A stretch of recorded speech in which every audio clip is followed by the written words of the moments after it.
this Australian meal delivery company has a great potential to improve repeat purchases, reduce subscription churn, and increase customer lifetime value. But here is what immediately stood out to me. This brand does not appear to have any email problem. It might actually have a customer lifecycle problem. So this brand specifically delivers personalized meals based on dietary needs, ingredients, portions, calories, texture, preferences, and individual customer requirements. So that personalization should become more valuable every time the customer orders.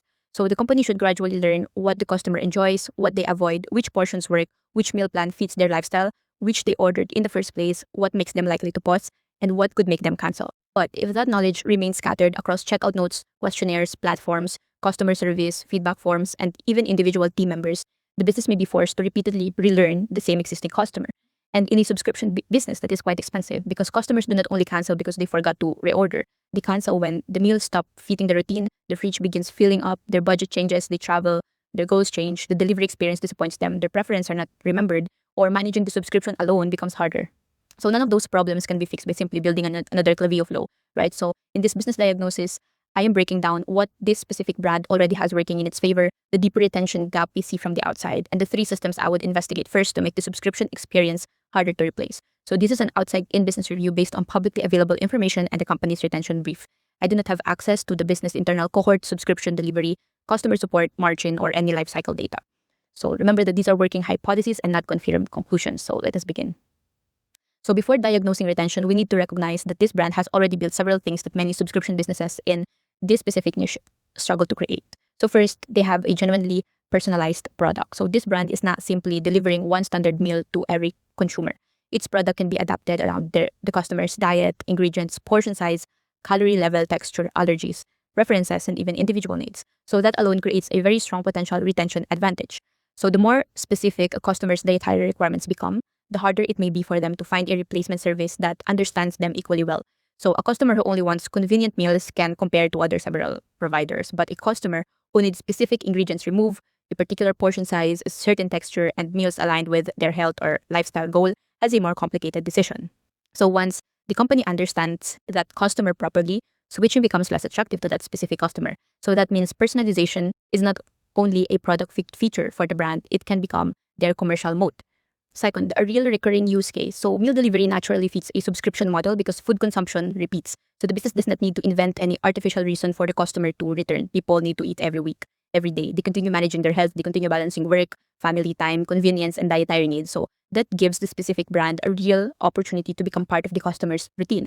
But the key question is whether the company becomes A, a temporary meal purchase, or B, the customer's default weekly solution. So those are very different customer relationships. So third, trust and human support. The company also benefits from dietitian-reviewed meals, strong customer proof, support for customers with more complex needs, and access to human assistance. So that matters because food is very personal. Customers are not only evaluating convenience, they are evaluating whether they feel understood, safe, supported, confident that the business will deliver what they actually need. So this combination of personalization, recurring demand, and human trust gives this specific brand the foundation of a very strong retention business. But those strengths only compound when the systems underneath them are connected. And that brings us to my central diagnosis. So the more this specific brand learns about a customer, the more valuable the service should become. But that only happens when customer knowledge is captured, structured, and activated across the entire business. So retention is often treated as a marketing department. The customer orders, the email platform sends reminders, the retention manager builds campaigns, the subscription software processes renewals, but meal delivery retention is influenced by much more than communication. So it is affected by different factors. Examples, meal satisfaction, portion value perception, customization accuracy, menu fatigue, delivery reliability, ordering friction, support experience, payment failure, subscription flexibility, and whether the plan still fits the customer's goal or life. So that means retention cannot be owned exclusively inside any email marketing app or platform like Klaviyo, right? It lives across your customer support, your kitchen operations, your fulfillment, your subscription technology, your customer acquisition, your finance, your product, and your whole lifecycle marketing. So if those teams are not working from the same customer information, the company may deliver a highly personalized product through a fragmented customer experience. So here are the 3 systems I would investigate first for this specific brand. Opportunity 1, build a customer memory system. So the first opportunity is to make every customer interaction cumulative. So from the outside, important customer information may be collected through checkout notes, questionnaires, feedback forms, support emails, phone conversation, subscription changes, complaints, and direct requests. So Each source may contain valuable information, but if that information remains unstructured, the company may know a great deal about its customers without being able to use that knowledge consistently. For example, customer support may know that a specific customer dislikes a specific ingredient. The kitchen may know that the customer previously requested a smaller portion. The subscription platform may know that they have skipped twice. Or the email platform may know they have stopped opening messages. So this creates a lot of questions. Does one system connect those specific signals? Can the business see the full customer story and profile? Or does every team only see one piece of each information for each customer? So this is the commercial risk for this specific brand, because when customer knowledge is fragmented, several problems can appear. Customers repeat the same request, support becomes more labor intensive, meal recommendations become less accurate, life cycle messages feels generic, kitchen exceptions increases, and churn signals are detected late. Thus, any valuable customer information disappears inside any free text notes. So the business may be delivering personalization manually without building a scalable personalization customer profile system. So with that, the recommended move is to create a reusable meal profile for every customer specific to this brand. So this wouldn't simply be a marketing segment. It would be a more structured operating profile used across the business.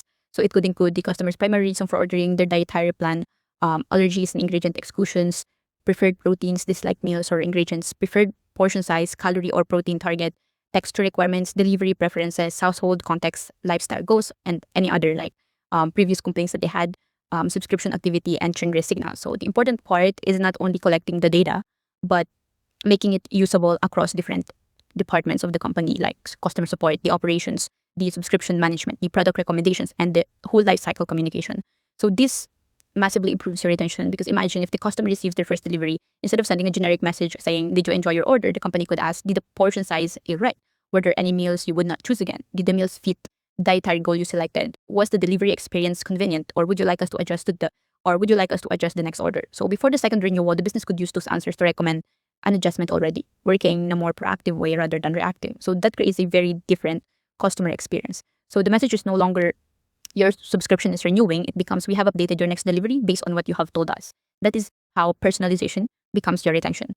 So for this specific opportunity, I would track certain metrics like meal profile completion rate, first to second order conversion, week 4 retention, preference related support tickets, adjustment request, first delivery satisfaction, and retention among customers with completed profiles compared with customers without them. So this would be my first priority, because it creates the data foundation for every other retention initiative.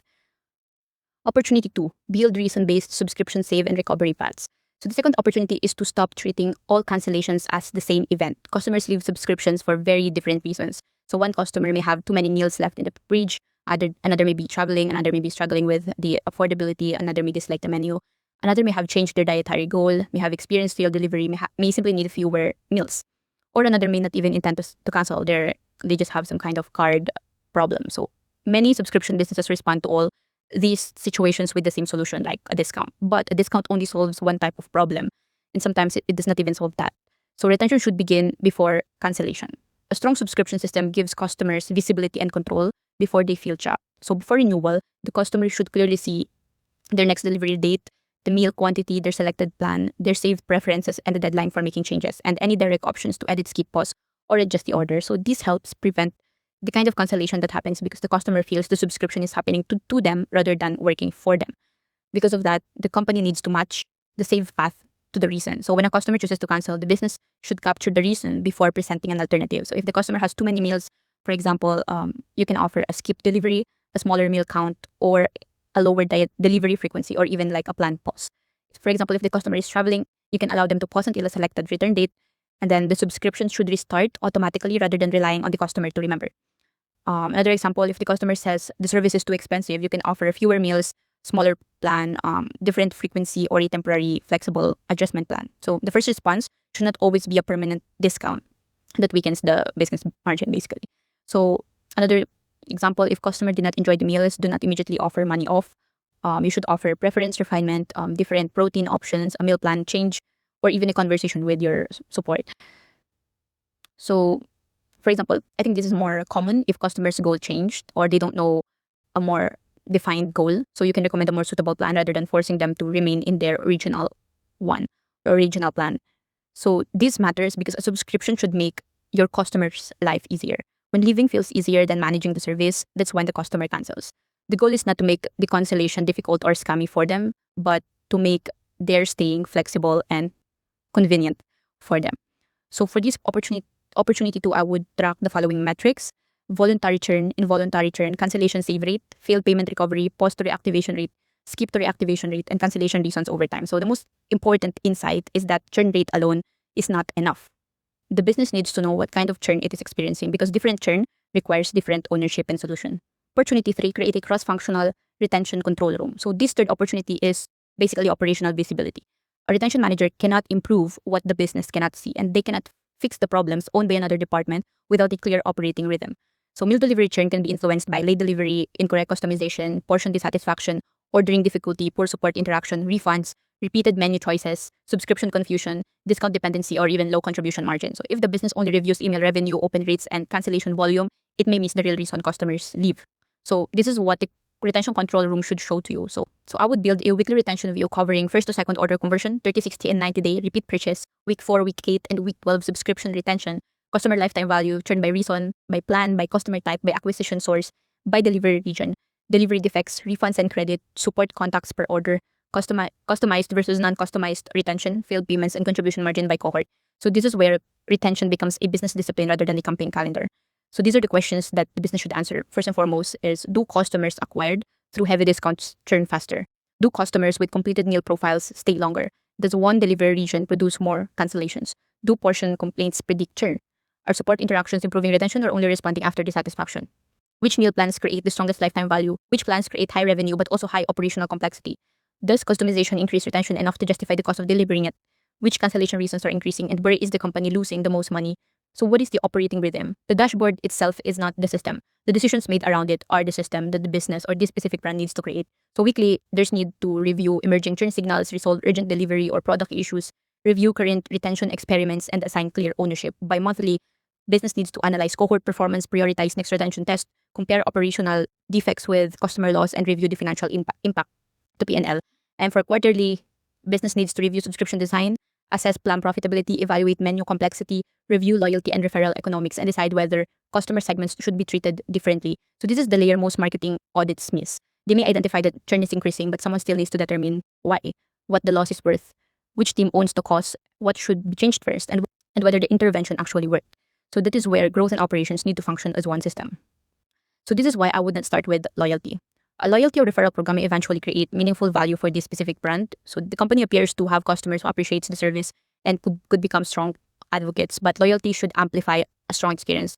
It should not be used to compensate for a weak one. So points cannot fix incorrect preference, poor delivery, meal accumulation, subscription friction, portion dissatisfaction, or cancellation reason the business never properly identified.